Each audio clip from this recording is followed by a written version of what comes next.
Welcome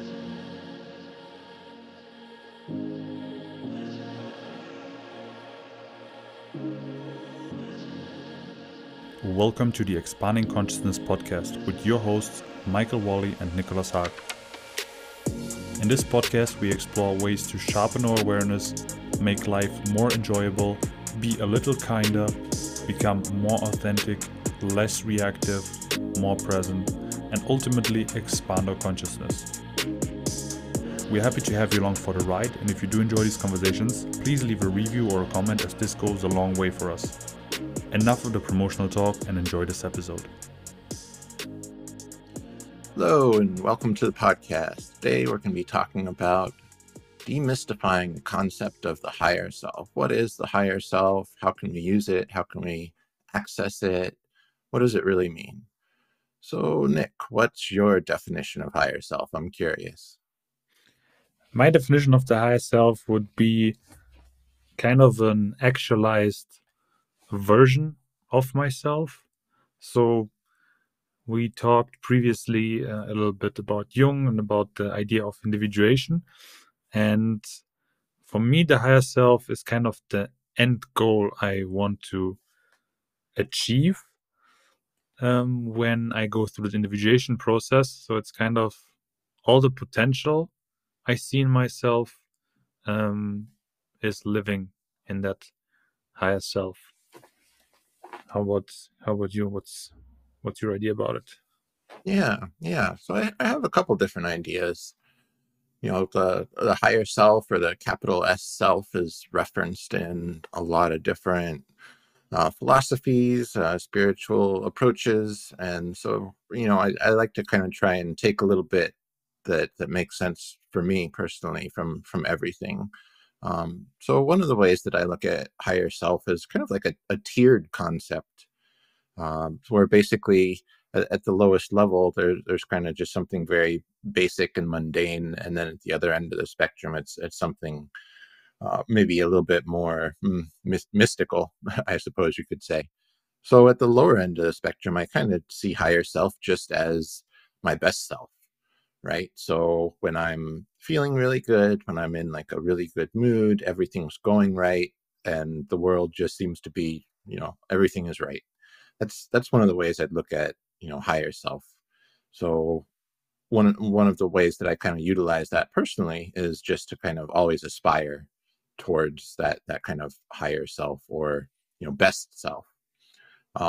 Moving more towards the other end of the spectrum, I would see higher self as maybe synonymous with like unity consciousness, maybe something that, you know, is a little bit more speculative from our experience. I also really like how IFS, you know, Internal Family Systems, defines what they call capital S self, but I would say is synonymous with higher self, and they use what they call the 8 C's, which are just different characteristics, and I think they fit pretty well. And so the 8 C's are compassion. So the higher self is compassionate, curious. I might replace curious with wonder. That's kind of one preference that I have. Higher self is calm, confident, clear, creative, connected, and courageous. And so one way to see it is when you're really embodying those characteristics, you're closer to embodying the higher self. And as with so many things that we talk about, I'd say it's really a spectrum. It's not like, oh, I'm in contact with my higher self, or I'm totally embodying my higher self. I think you're never like totally there. Mm-hmm. At least that's my perspective. Okay, I think you laid out nicely the spectrum of meaning that this concept can have. It's really applied in so many different philosophies and traditions. Maybe we can take apart a couple of those, but let's stay with IFS, since you kind of opened it up now. And now I'm a bit curious. Maybe can you tell me a bit more about? Okay, so you described the qualities of the self in IFS, or internal family systems. Mm-hmm. And what can we do with that? Because I know that there's these roles in IFS. So you kind of take your own personality and you divide it into these different roles, like that can be gatekeepers, for example, and how does that work with the self? Is the self then also like part of yourself, or does it refer to something else? Yeah, so within the context of IFS, and I'm no expert here, I've read a number of books and stuff on the topic, so don't quote me, as I like to say. Mm-hmm. Basically, within the context of IFS, the self is seen as kind of the place that you want to be occupying when you're interacting with the various different parts. So, for example, the way that you might approach this in an IFS session is you want to work with a certain emotion, you want to work with a certain story or something that's troubling you. You kind of identify that emotion or that story as belonging to a part of yourself and not necessarily a quality of the higher self. And you kind of try to, a number of different techniques you can do to kind of what they call unblending, which is basically allowing yourself to sit in the seat of self while seeing these parts from a more objective perspective. And one of the ways that you identify this is by checking in with yourself and seeing how you feel about that part. So, like, say, for example, I have a part of me that gets anxious when I'm in social situations or when I'm recording a podcast, say, and I want to work with that part. I ask that part to kind of separate from me a little bit, and I check in and I see how I feel about that part. And if my feelings towards that part are like, oh, I really don't like it, I don't feel compassion towards it, I'm not curious about it, for example, then I know I'm not really in embodying self at that point. And I know that there might be another part of me that actually is kind of in contrast or kind of at war, you could say, with this other part. And so again, you kind of try and unblend. And usually the process goes, you unblend with several different parts that are kind of currently active until you can reach this place where it's like, okay, I feel at the very least neutral, if not maybe a little bit of compassion and curiosity towards these parts. And once you're in that seat of seat of the self, then it's much easier to work with those parts in a productive way. It's almost like you're trying to, get your house in order or something. This is one of the places where internal family systems is derived from, right? It's derived from family systems, like in an external type family. It's really just saying that, okay, well, internally even we have all of these different parts to our psyche, right? And I also kind of interject here. I really liked this quote from Jung that I came across that said that the self would define the self as the totality of the whole psyche.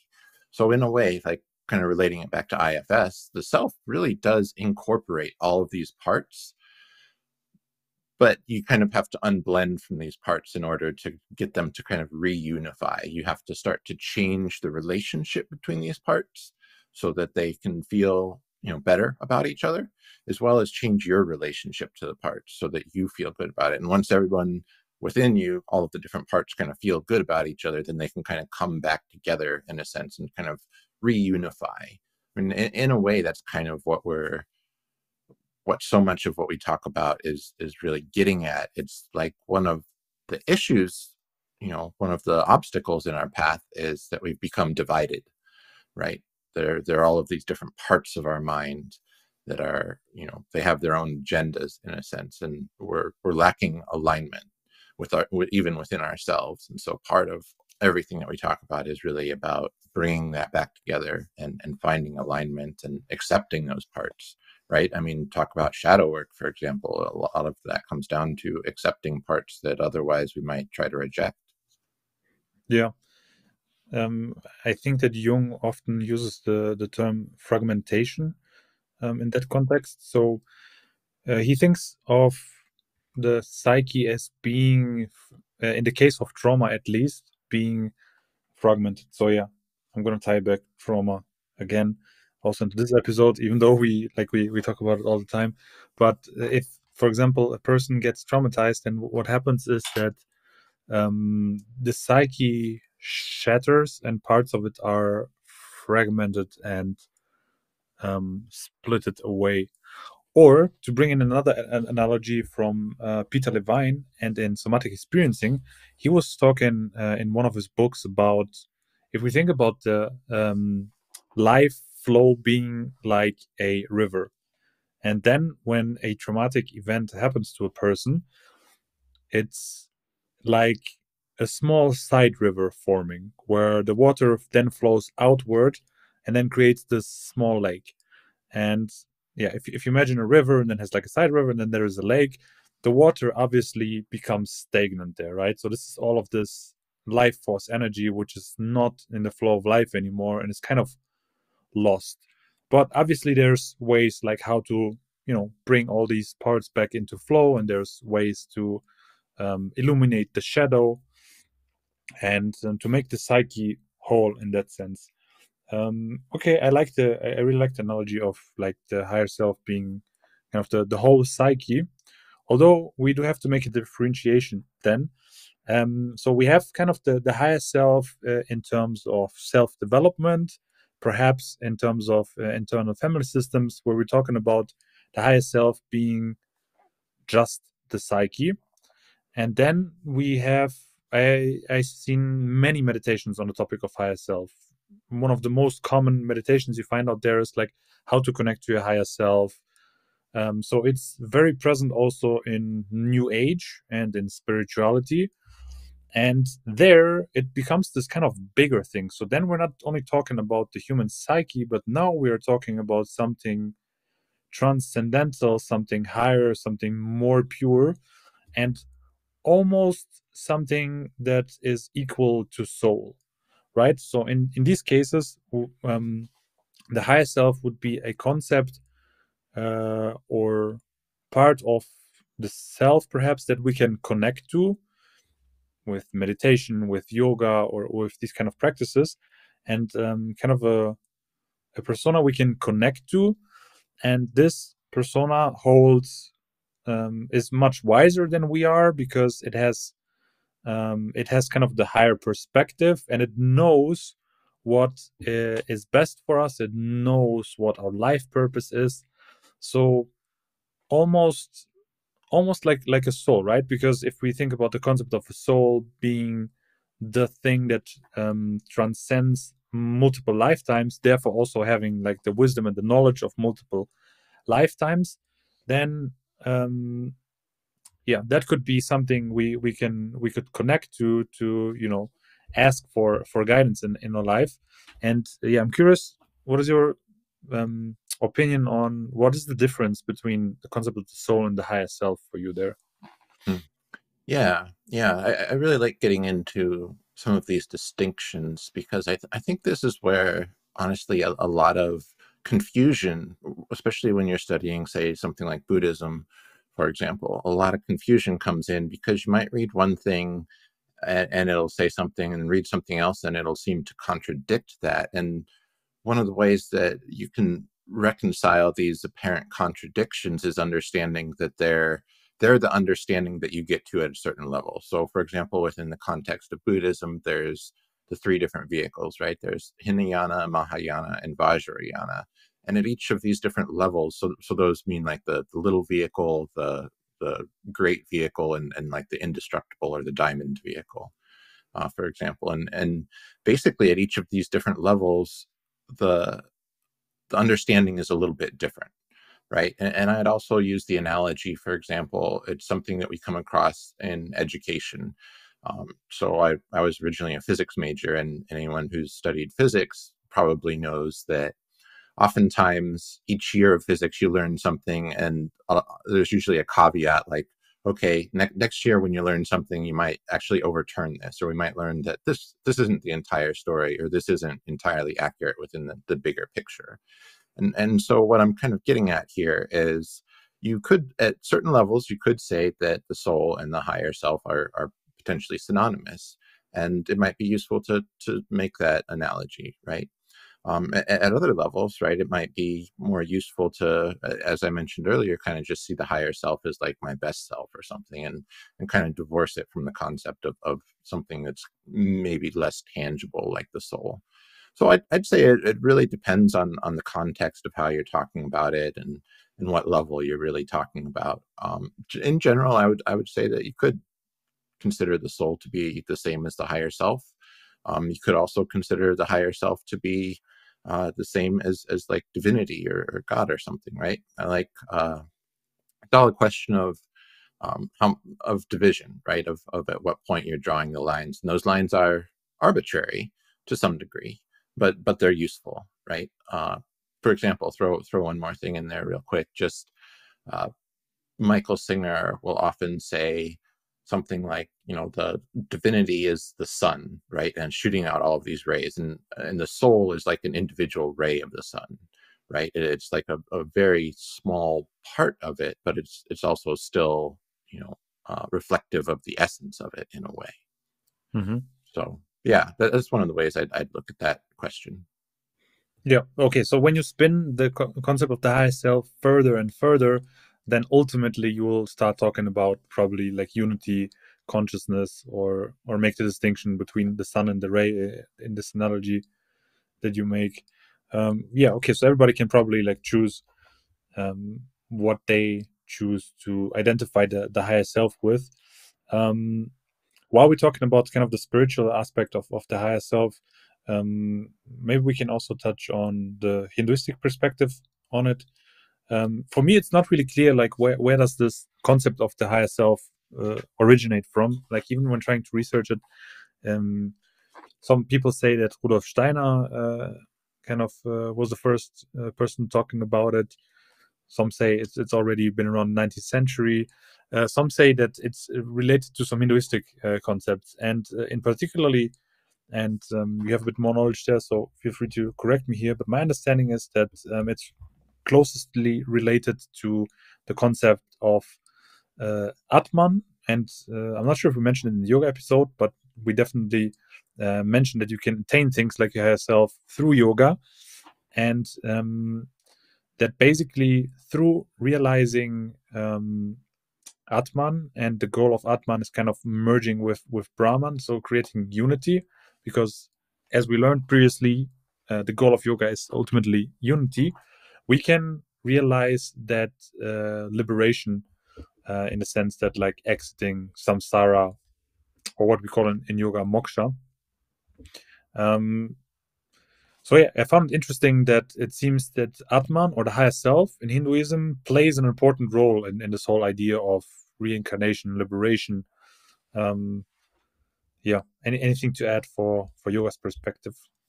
Yeah, as far as like the historical question of where exactly the concept of higher self comes from, I'm not familiar with when exactly that term was coined or anything, but I'd say arguably, especially since it's synonymous with so many of these other things, like you were saying here, the concept of Atman not being a higher self, but being something that can, as you were saying, kind of merge with Brahman, and then you have the higher self. I guess is kind of my understanding around that. But I'd say, regardless of the exact, ins and outs of the Hindu belief system, I think hmm, it's kind of a question of differentiation. I think a lot of it comes down to that, and in a sense, I don't know, saying something maybe a little bit out of the box here. In a sense, it's like differentiation is the imprisonment, right? And differentiation is, in a sense, the block to accessing, you know, it is what's keeping us imprisoned. It is the opposite of liberation. Yeah, interesting way to put it, maybe. That differentiation is the opposite of liberation. I don't know, maybe I'm going on a complete tangent here. Maybe you should rein me back in a little bit. What are your thoughts on that? I think that could be very well a good perspective to explore the higher self. If you say, okay, actually, the concepts and differentiations don't matter that much, but what matters is what I can do with that, and maybe that's something we can explore a little bit. Um, okay, let's take the concept of the higher self as um, a persona or a tool that you can use to somehow grow spiritually. Perhaps, how would you like? What would be some practical ways that we could start using the concept of the higher self with? Yeah, I think it's something to kind of look up to. It's something to aspire towards. So it's, just to some degree, at a very practical and maybe mundane level, it's kind of like, what would Jesus do kind of thing, right? Like, what would my higher self do in this situation? When you're confronted with something you're not quite sure how to respond to the situation, you might check in and ask yourself, okay, when I'm at my very best, how would I respond to this situation? Maybe I don't feel like responding that way right now. Maybe I'm not at my best, but maybe I'll use a little bit of willpower and just, honor that higher self perspective on this, regardless of how I actually feel, or regardless of how I might be compelled to respond to the situation.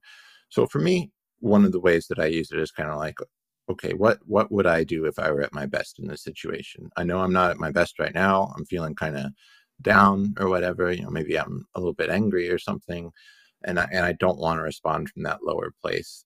How would I respond from that higher place? That's one of the ways that I use it. Are there any particular ways that you've employed this concept? Um, yeah, I mean, usually for making life decisions, right? So sometimes we're faced with making a decision in our life. Let it be like, should I move to a different city?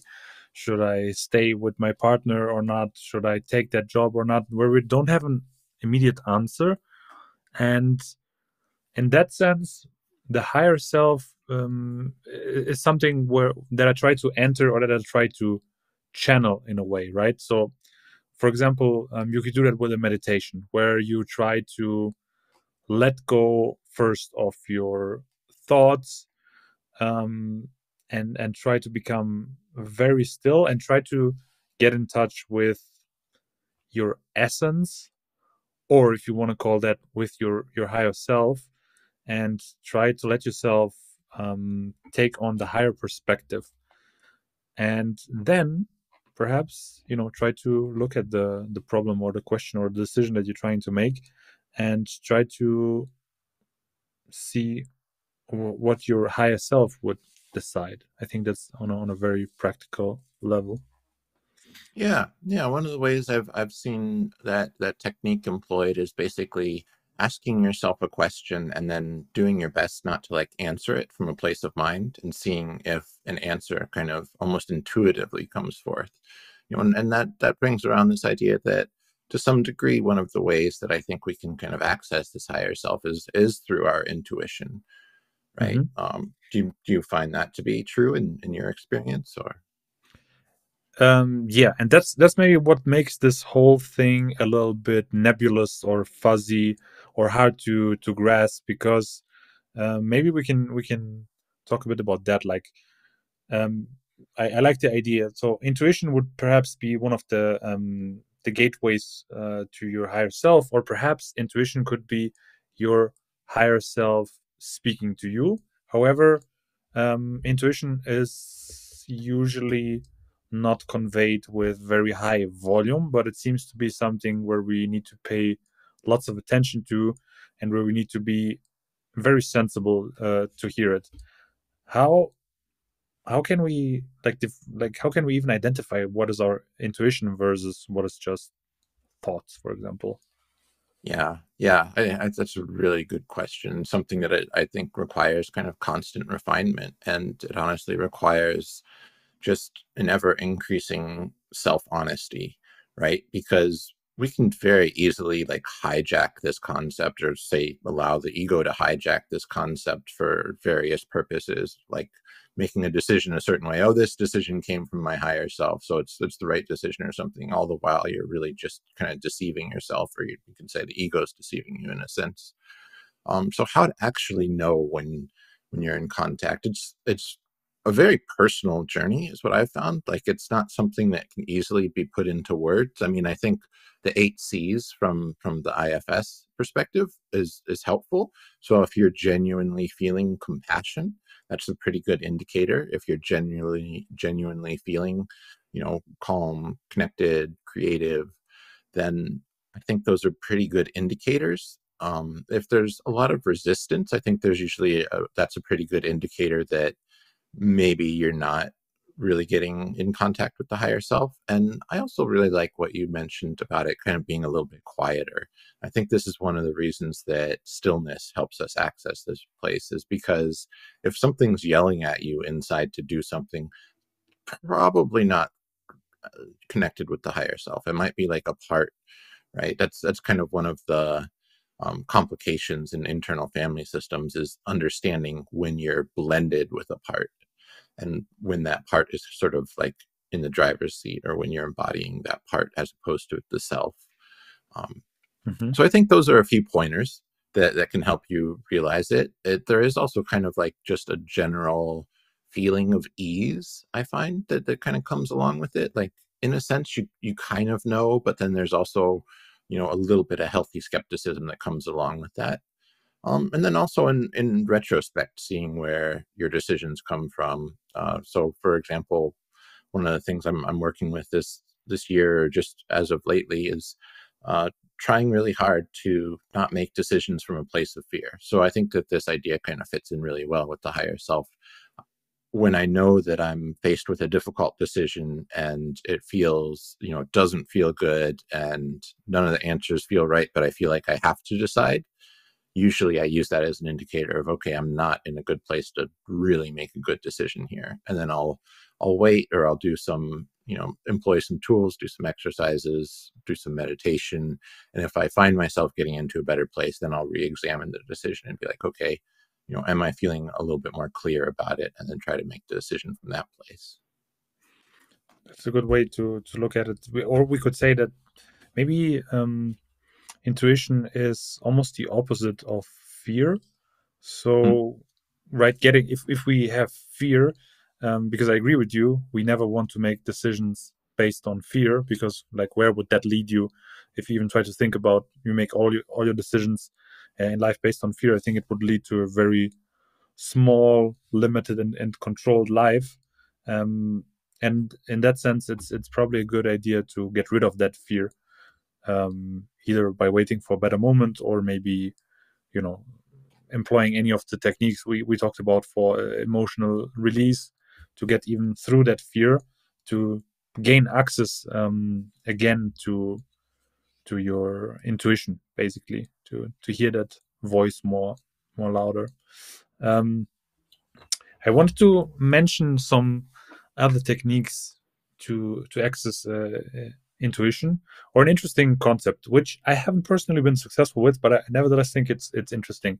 It's by David R. Hawkins, and he excessively talks about it in Power versus Force, and it's the idea of muscle testing or body testing, right? There's this idea that our body is in constant connection with our higher self, and already has access to the intuition, and that kind of trying to access our intuition through the mind is kind of a hopeless way to do it. Not very efficient way, because the mind will get in the way, and then we actually need to access the intuition through the body. And then they have these muscle testing or body testing methods, in which you can basically give the body yes and no questions, and you can test by on a very basic level.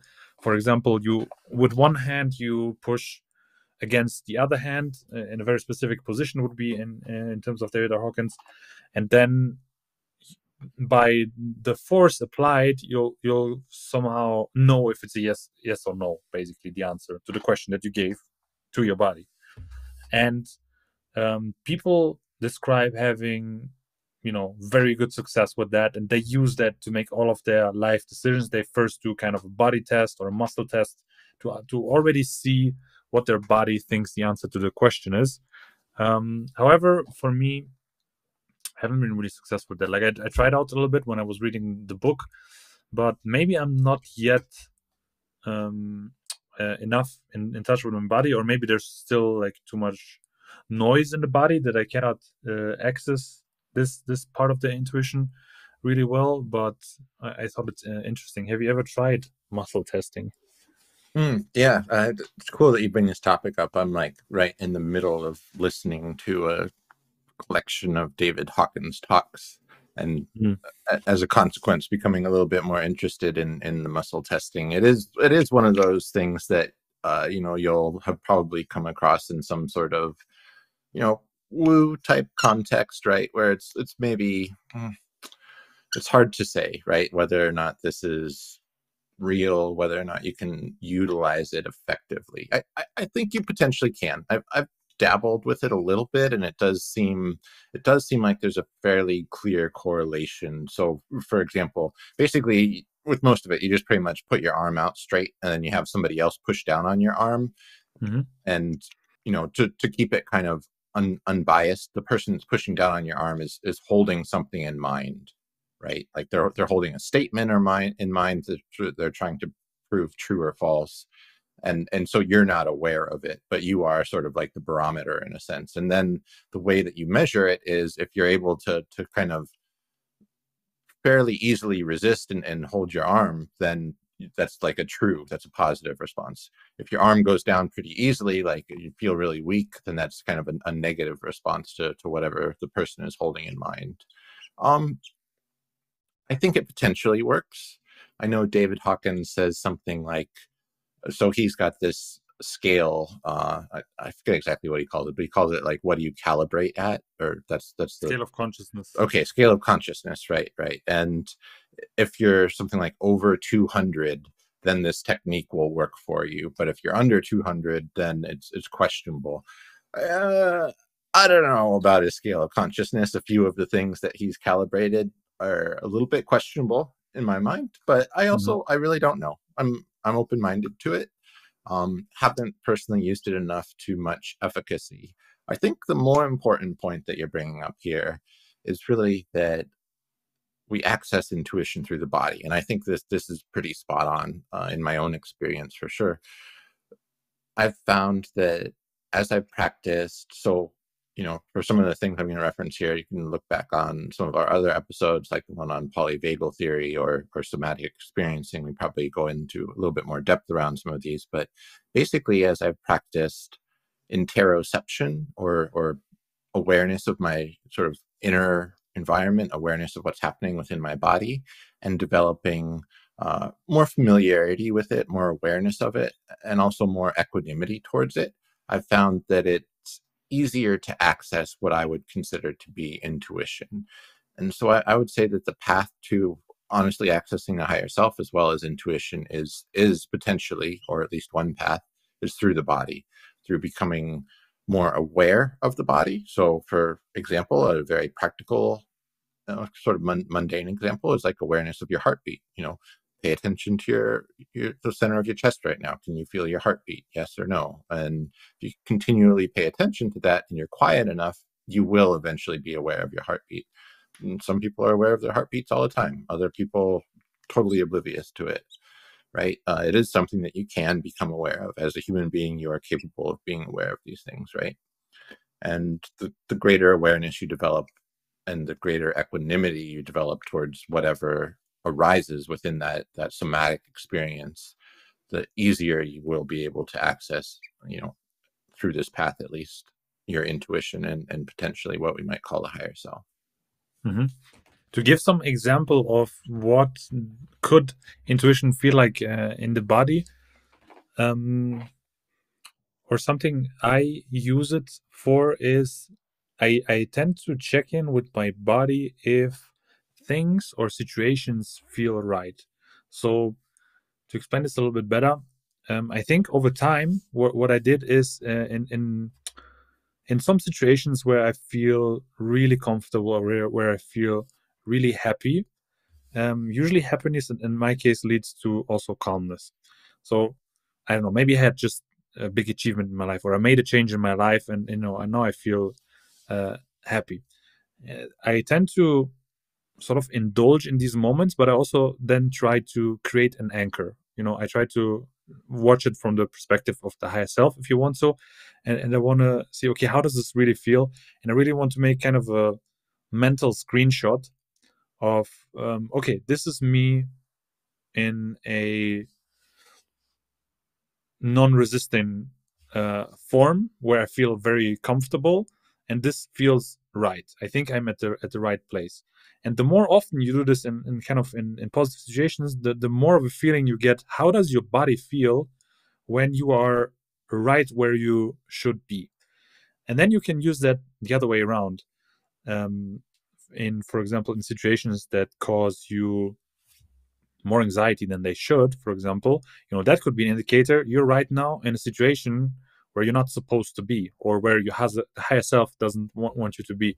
And I think this is something interesting for example, people who identify as people pleasers, which people pleasing has been, for example, one of the strategies I was coping with since a child to fit in, and which led me often in life in situations where I'm actually far out of my, not comfort zone, but like far out of the path of my purpose, just because I go with what people say, or I do it maybe because other people want to do that. So if you are a people pleaser and you want to get out of that habit, you can actually employ these tactics and start feeling in your body, and see if you're in situations where your body doesn't feel right. You have some, I don't know, anxiety, some tightness, nervousness, all of these. Yeah, it can actually mean that you're in situations where you're not supposed to be.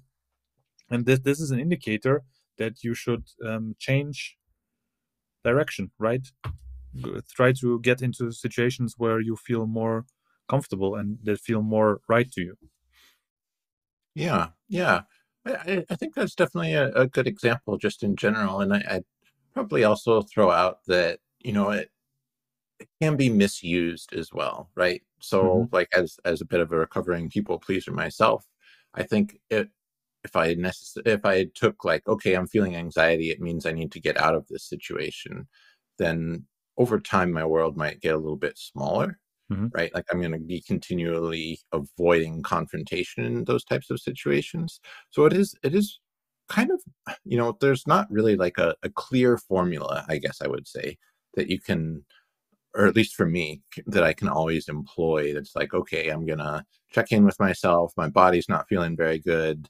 Now how do I actually interpret what that means? Does it mean that I need to remove myself from the situation? Does it mean that I need to respond to this situation differently?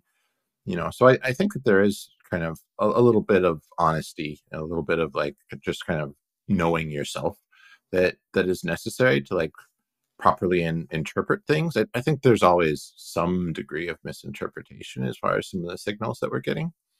But I do think in general that you can utilize, checking in with the body. I guess the way that I would put it is really the most important part is a question of awareness. Am I increasing my awareness, or am I like diluting my awareness by doing this, right? So, for example, with the question of being in a situation and feeling anxious, I would say that maybe in some cases it does make sense to use that indicator as like, okay, I'm gonna remove myself from this situation. And in other cases, it might be more of an indicator for like, okay, what I'm doing to try and please this person isn't like in alignment with my path, and I actually need to set down some boundaries, but that might actually be really uncomfortable for me, right? I don't know. I'm starting to go on another tangent here, so maybe Mm-hmm. you should chime in again and rein me back in. Yeah. First of all, I want to double down on what you said. Not all anxiety is an indicator that you're on the wrong path. I don't want to say that, because first of all, anxiety is also a healthy component of emotional experiencing in our life. We will experience anxiety, and I have the feeling that with a rise in anxiety disorders, we see anxiety only as something negative. So I you know I didn't want to say that you now need to interpret all of the anxiety and sort of use it as a guidance in life. I think that could be misleading, but I think you should, or every person should start to make these differentiations. Like, is this a healthy anxiety that I should change something about the situation? Is it indicating to me that I'm in a situation that that I'm not aligned with my own path anymore? I think there's, again, anxiety offers a big spectrum to feel if we develop more interoception, like you say. And I think it's very well something people should take a look at, especially if they experience anxiety often in their life. Yeah. Yeah, I really like this other part of what you mentioned as far as like periodically taking snapshots. I think that's so essential to developing like an awareness of the contrast that's there that otherwise really goes unnoticed. Especially when it comes to things like anxiety that we would much rather ignore and not really feel into. And so I think it is like really, really valuable to, okay, I'm in this situation, I'm feeling uncomfortable. Let me check in with the body. What does this feel like? And like you were saying, it's also really good to check in when you're in that good place too, because a lot of times you won't think about it. You won't be like, I need to employ this tool. I need to take a snapshot of how I'm feeling right now. But I think that, yeah, it is really important to get a sense of like, okay, I'm in a good place. This is what this feels like. I can start to kind of define some heuristics, you could say, to help me identify when I'm in this space. And that'll really help move you in the direction of being more in connection with your higher self, no doubt. And actually, so maybe that's a good segue just into different ways of kind of accessing the higher self. I mean, we were kind of talking about it um, like probably on a much more practical level as far as like the interoception goes. But there are also times, I don't know, personally for me that I've experienced where I feel like I'm really, really embodying my higher self to like the highest percentages I've accessed. So for example, for me, psychedelics and breath work, hands down, almost every time gets me to a place where I am feeling like just love pouring out of me, compassion for everything, and then just so, all of those 8 C's I am feeling to, pretty much the highest degree that I ever feel those things. And so that's one of the two things that help me really access what you might call higher self. Personally, I'm curious if you've, in any of your explorations, you've found something similar as far as accessing that higher self. Yeah, definitely psychedelics. So I had some experiences also with meditation, especially when I was on a meditation retreat where I was meditating for a couple of days in a row. And then I had this one moment of, I don't know, bliss consciousness, or just it was very, very short, but very intense. And then I had the feeling that I'm not in my usual state, and this is maybe what being your higher self could feel like, right? If you're not plagued by the problems of the ego, it felt very much like being outside of the ego. Um, Although it's not the usual reaction I have to meditation. It happened, I guess, only once, more reliably. So I'm able to reproduce that with psychedelics, and especially when I have this. What we talked about earlier as being ego deaf. So for me, actually, when I experience ego death, it doesn't result necessarily in merging with unity consciousness. And I know that you had some experiences with that. For me, it doesn't necessarily lead there, but for me, having a ego death, or at least what I describe as ego death, actually leads to me feeling what we would name the higher self, like literally, feeling like I'm in my soul right now. And I can feel all the aspects of it. I feel very free. I feel not limited by the ego at all, but not yet merged with unity consciousness. I feel still very much distinct as having my own personality and so on. So kind of being the middle step in between, well, ego, higher self, and then unity consciousness, kind of. Yeah, yeah. I mean, it's definitely a spectrum, no doubt. I don't know that I've experienced the farther end of the unity consciousness spectrum. Definitely had some pretty blissful and joyful experiences, which are always very compelling.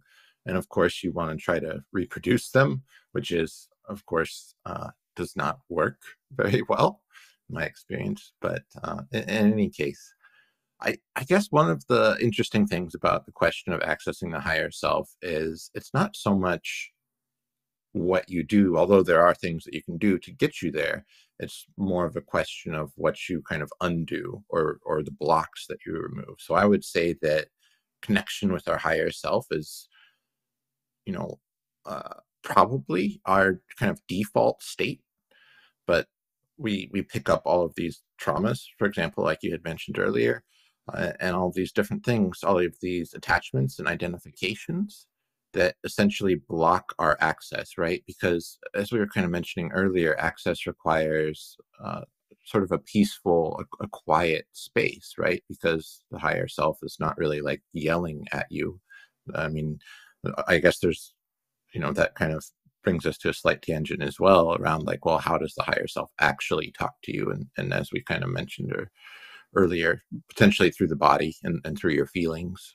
You don't necessarily get like words, but you can get some feelings. Yeah. I have one. I want to propose another, perhaps, method how we could listen to the higher self, and this is a concept that has been gaining popularity. I see like in different spiritual directions, and I've got it from one very specific one, which I want to talk to you about. And have you heard about Bashar? Yeah. I have a friend, a teacher, who talks a lot about Bashar. I'm not very familiar with. I haven't consumed any of Bashar's content, but I'm familiar with someone is channeling this entity named Bashar or something, right? Or Yeah. There's a couple of these entities out there, or rather, people that claim to be channeling. Well, basically, we can name it alien entities. And there's this one guy who's channeling Bashar. And Bashar seems to have access to, I don't know, the Akashic records, knows about all of humans' history, knows about previous civilizations. And there's this, like, kind of, I don't know, middle-aged man who sits there and usually has a crowd of people, waiting for Bashar to appear. And you can watch this on YouTube. It's kind of interesting from many different perspectives because, I'm interested in, like, okay, what the hell is channeling? Like, is this something that this person is imagining that he's doing? Is there perhaps a spirit appearing? What the hell is happening there? But nevertheless, why this is interesting and why Bashar is interesting is because the stuff that he talks about is, almost 100% in line with, I don't know, the Hinduistic principles, with Buddhistic concepts. It lines up so well with all of the stuff that we talked so far about. It lines up with my personal findings with psychedelics, these kind of things that you experience. There's almost so far, like, I haven't, by the way, there's like hours of material you can listen to.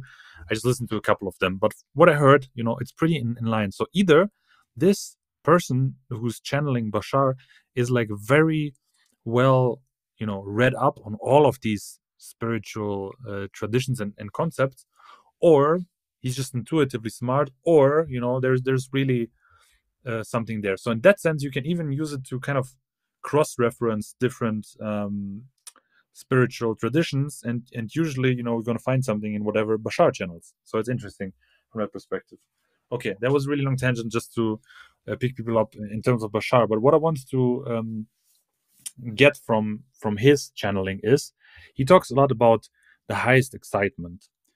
Um, that the way we can find our purpose, or perhaps our higher self is talking with us, is through the highest excitement. So the idea that you should always do in life what excites you the most. So if there's anything that creates sparks in your life, any activity, go do that, repeat that until it's not creating that spark anymore. Then find what is creating the spark, then switch to it, then do that. And using that very simple concept kind of to find your purpose in life. And I kind of like the idea. It's new to me, but I also think I have the thought in my mind. It's like, isn't that kind of a flawed way to look at things? Because excitement can also be very primitive excitement. It doesn't sound like it's going to lead me down a deep path. It sounds like it's going to lead me down a very primitive path. if you know what I mean. So I'm curious, what do you think about this idea of following your highest excitement? Yeah, yeah. A lot of really interesting stuff there. I mean, I think we probably have another podcast around channeling, because I could definitely go off on that tangent as well. It's an interesting one for sure. As far as following your excitement, I really like this idea for a couple of reasons. You know, it kind of jives a little bit with things that Alan Watts has said, like as far as follow your joy, right? Like I think that that's not a bad kind of heuristic or directive to try to follow. I think excitement, right? Because it is also like it's the other side of the coin of anxiety potentially, Mm-hmm. right? It could be an unnerving thing to follow in some situations. I think that it could definitely put you in a dysregulated state potentially, right? And I think another semi-tangent that kind of comes to mind, relating this to a number of different things. So relating this to, for example, with the David Hawkins stuff that I've been listening to recently, he talks about the body's capacity for holding these higher energies, right? And excitement is definitely a higher energy. And so it probably does move you in the direction of being more connected. When I do some of the intense breath work, my body is, you know, I mean, not to sound too wooish or anything, but my body does definitely have like a higher level of excitement, a higher level of just energy in general. Like you can feel it, like you're tingling all over, right? And in that state, I also do feel closer and more connected to, you know, a higher self. Um, you know, Yogananda has the energization exercises that essentially kind of do something very similar.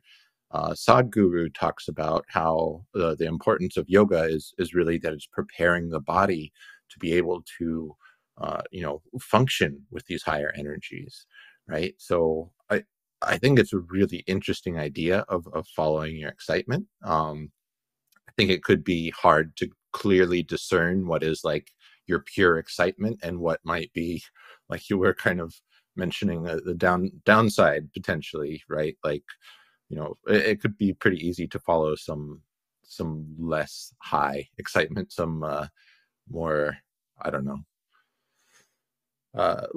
lower self excitement, I guess you could say, right? Like how do you actually distinguish what is like, okay, this is the good excitement and this is the other excitement that, like, you know, okay, maybe I shouldn't be walking across the highway or something. It feels really exciting. Should I follow that? Right. But yeah, I do like this idea. Yeah. Yeah, I guess it's similar like with the anxiety. Like we need to start differentiating like what is real anxiety and what is a sign from the higher self. And similarly with this, I guess it's a matter of practice. But I definitely want to experiment with this idea more, because when I think about it, I think it can, right? I mean, if you, so we said earlier that you don't want to make decisions based on fear, because it would lead you to a limited and small and controlled life. I think that if you do decisions based on does it excite me or not, um, then it leads you to an exciting life for sure, right? Because you follow the exciting thing. Um, and for some reason, I have the sentence of Maria Kondo, when she cleans the closet, she always asks, "Does it spark joy? If not, throw it away." Right. I'm not sure why that came to mind, but perhaps it's also using the same maxim of like following your excitement. Um, Never mind. Okay, so we have this the highest excitement as a gateway to highest self, which is interesting. We talked about the body. We already talked about breathwork, meditation, psychedelics. Um, do you see any other paths? Yeah, yeah. Honestly, I'd say just about everything that we've talked about on this podcast is, in a way, a path. You know, so some of that might be around stabilizing the nervous system. I think that this is a really important one, and one that might be a little bit overlooked as far as, you know, some of the more spiritually oriented paths, is recognizing, okay, am I in that state of anxiety? Let me now work with my body instead of, you know, trying to do something externally, and, you know, work with my body until I'm in a more stable state, and then, you know, then I can go out and do things, right? Very similar concept to making choices from a place of kind of being well regulated, of being joyful, happy, right? And we kind of talked a little bit about what are the blocks to this, which I think a lot of these paths are a matter of working with what are the blocks. So, for example, internal family systems, it is more of an undoing. It is more of a alleviation than it is adding anything. I think yoga, just in general, like we talked about on the yoga episode, the path of yoga, the eightfold path of yoga, is definitely another way of getting more in touch with the higher self, undoubtedly, right? I think just in general, the main pointer that I at least personally continually come back to is a matter of awareness, right? So, for example, getting a little bit back to this idea of making decisions out of wanting to, following your excitement, right? I think there's some question around also, is the decision I'm going to make, is it going to be from a place of awareness, or is it going to be from a place of trying to reduce my awareness? So, for example, on the Art of Accomplishment, which we've mentioned before, one of the hosts of that, he did a lot of base jumping. He did a lot of air sports, extreme sports like that. And one of the things that he gleaned, one of the insights he shared, is that the people who made the most intelligent decisions, the most intuitive decisions as far as whether or not to jump, were the people who did not just force themselves into it headlong and kind of ignored their bad feelings about it. They weren't the people that just ran off the edge and jumped. They were the people that would like, okay, sit down. I'm feeling some fear. Let me feel into this fear. Let me go through all of this. Let me kind of process this before I actually make a decision. And I think one of the important pointers that comes out of that is the person that just kind of ignores their fear is doing so is reducing their awareness, right? They're becoming less aware of what their body is trying to tell them. Maybe their body is trying to tell them, do it, don't do it. But the point being that they're not aware of that.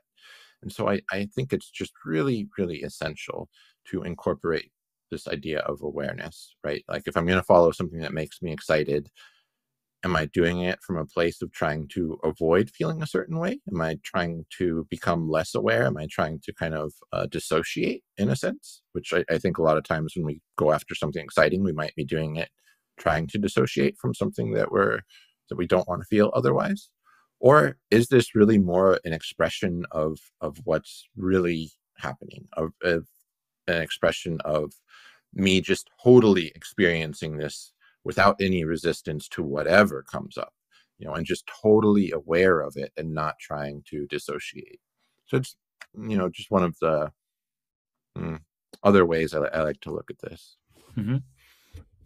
I would add one more question for people to ask themselves in order to get closer to the higher self, or maybe get a better feel for it.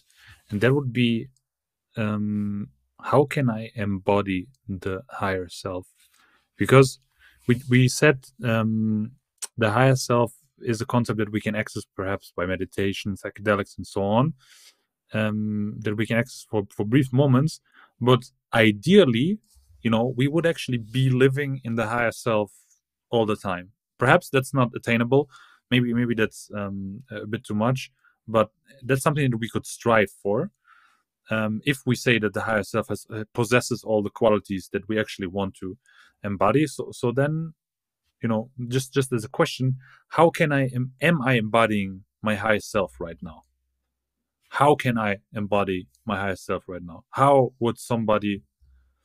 What would somebody do who's embodying my higher self? And I really like this. Even the word embodiment is, I like it because it immediately gets you thinking of, okay, how does the higher self feel like? And then you can perhaps get more familiar with this difference that you're describing between, like, is it higher self or is it dissociation? Get a more nuanced understanding in the body. Yeah, I think that's a really good question to ask yourself. Like, am I in alignment with what my higher self would do in this situation? yeah, I try to ask myself that question a lot. Sometimes that question can be rather bothersome. I'm like, Yeah, I don't really want to do that. it's a tough one. I agree. Okay. Yeah, I have a feeling. Yeah, that it was somehow comprehensive, and I feel that I actually learned a lot, and we tied it in nicely. Actually, the concept of the higher self with the body. So yeah.